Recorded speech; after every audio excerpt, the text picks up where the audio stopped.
3 beses na ulit kaysa doon sa angle grinder, di ba? So lalabas, ang gagastusin mo times 3 pa. Nagigets nyo mga best friend? Bakit? Kasi mabagal siya ng 3 beses kaysa doon sa angle grinder. So lalabas mga best friend, using welding machine na pamutol, ang gastos mo ay times 30 sa gastos doon sa angle grinder kung yan ang gagamitin mong pamutol. At bukod doon, hindi pa siya magandang ipang putol kasi hindi pantay.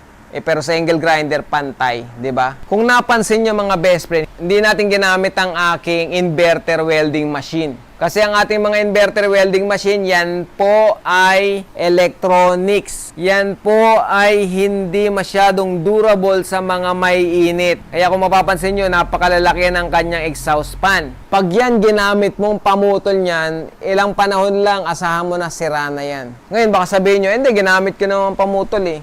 Opo, magagamit nyo ilang beses lang. Kasi parang pababa ng pababa ang buhay niya eh. Isang araw, sasabihin mo, ba't nasira na?